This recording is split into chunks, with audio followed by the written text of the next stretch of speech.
علماء کرام نے اس سلسلے کو جاری رکھا اور پرمعارف کتب کی صورت میں نئے سے نئے علوم دنیا کو عطا کرتے رہے۔ علماء سلسلہ نے بھی اس شیریں چشمے سے اکتساب فیض کرتے ہوئے عظیم الشان تصانیف کا تحفہ دنیا کو دیا۔ 57 تراجم قرآن کی اشاعت، تفاسیر القرآن، احادیث کی تشریحات، مختلف اسلامی موضوعات پر تصانیف اور مسائل حاضرہ کے موضوعات پر کتب کی اشاعت، دنیا بھر کی زبانوں میں ان کتب کے تراجم، مرکز سلسلہ کے علاوہ مختلف ممالک سے شائع ہونے والے اخبارات و رسائل، یہ سب احمدیت کے علمی و روحانی فیضان کے دھارے ہیں جو ہر سمت تیزی سے بہتے چلے جا رہے ہیں۔ علوم و معارف کی یہ عظیم دولت ہے، علوم و معارف کی یہ عظیم دولت ہے جو احمدیت نے دنیا کو عطا کی۔ اسی کی طرف اشارہ کرتے ہوئے حضرت مسیح موعود علیہ الصلوۃ والسلام نے کیا خوب فرمایا کہ جو مجھے دیا گیا ہے وہ محبت کے ملک کی بادشاہت اور معارف الہی کے خزانے ہیں جن کو بفضل ہی تعالی اس قدر دوں گا کہ لوگ لیتے لیتے تھک جائیں گے۔ پھر آپ نے فرمایا وہ خزائن جو ہزاروں سال سے مدفون تھے اب میں دیتا ہوں اگر کوئی ملے امیدوار۔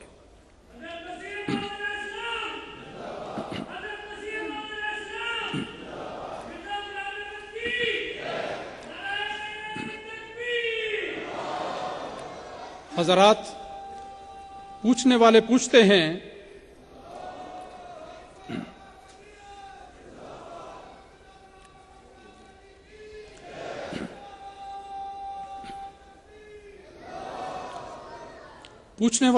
ہیں کہ احمدیت نے دنیا کو کیا دیا؟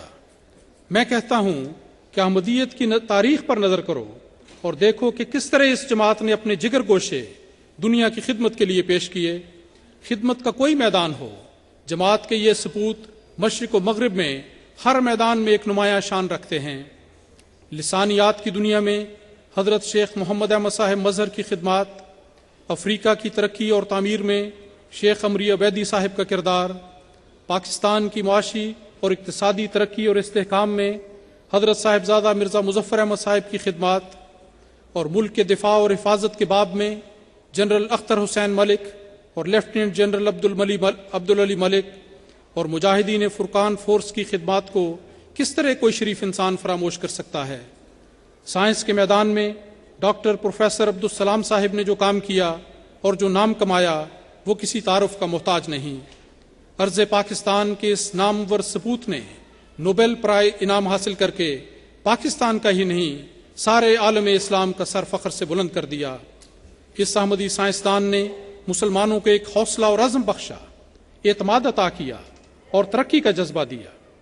وطن عزیز کے قیام اور استحکام، عالمگیر افق پر عدل و انصاف اور قانون کی خدمت، اور سب سے بڑھ کر متعدد اسلامی ملکوں کو آزادی کی نعمت سے ہمکنار کرنے میں حضرت چودھری محمد ظفر اللہ خان صاحب رضی اللہ عنہ کی خدمات تو دنیا کی تاریخ میں سنہری حروف سے لکھی جا چکی ہیں۔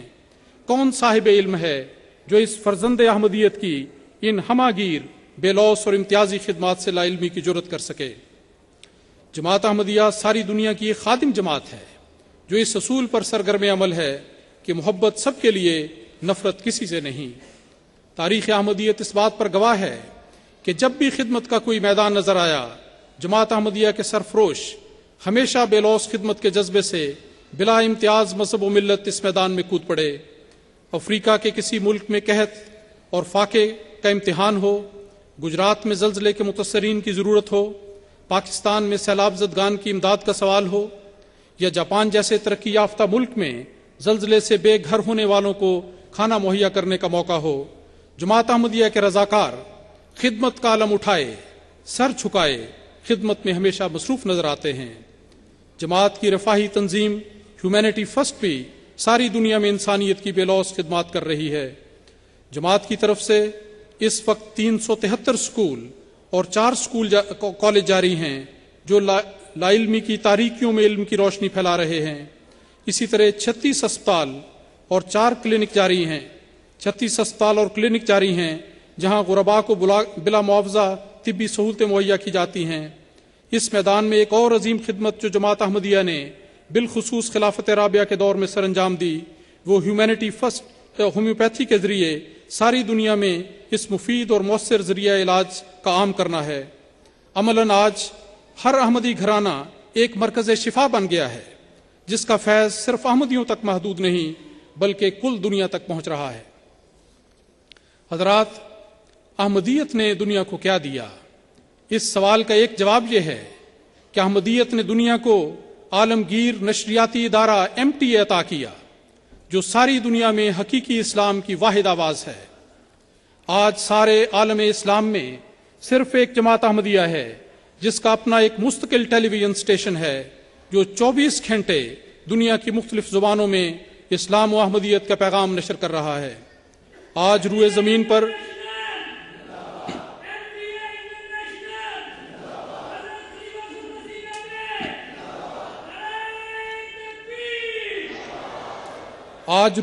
پر کوئی ایک گوشہ بھی ایسا نہیں جہاں توحید کی یہ منادی سنائی نہ دیتی ہو۔ حضرات، یہ وہی آواز ہے جو ایک زمانے میں قادیان سے اٹھی، اور اب دیکھو کہ کس شان کے ساتھ یہ صدائے دل نواز اور اس کی گونج سارے عالم میں سنائی دے رہی ہے۔ گر نہیں عرش معلا سے یہ ٹکراتی تو پھر گونجتی ہے سب جہاں میں کیوں صدائے قادیاں۔ احمدیت نے MTA کے ذریعے اسلام کو ایک زبان عطا کی ہے۔ احمدیت نے دنیا کو ایک آواز عطا کی ہے جو اکناف عالم میں سعید فطرت لوگوں کے دل اسلام کے لیے جیت رہی ہے۔ سیدنا حضرت مسیح موعود علیہ الصلوۃ والسلام کا وجود پارس پتھر کی طرح ایک فیض رساں بابرکت وجود تھا۔ جو بھی اس سے سچا تعلق پیدا کرتا اس کی دنیا بدل جاتی۔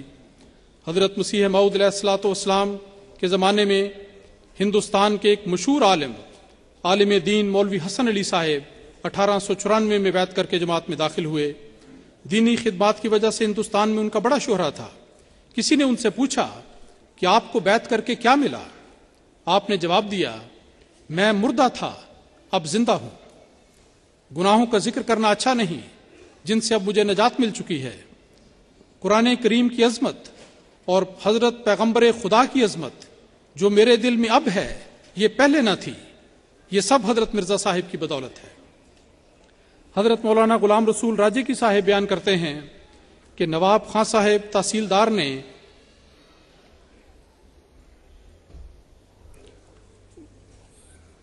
مولانا نور الدین صاحب ایک بار انہوں نے ان سے پوچھا کہ مولانا آپ تو پہلے ہی باکمال بزرگ تھے، آپ کو حضرت مرزا صاحب کی بیعت سے زیادہ کیا فائدہ ہوا؟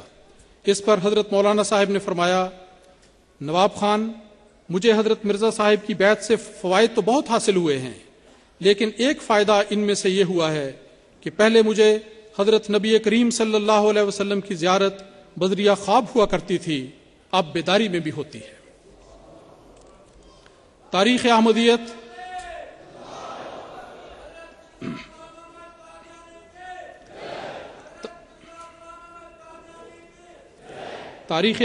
ایسی مثالوں سے بھری پڑی ہے کہ احمدیت نے نئے شامل ہونے والوں کی زندگیوں میں ایک عظیم روحانی انقلاب پیدا کر دیا۔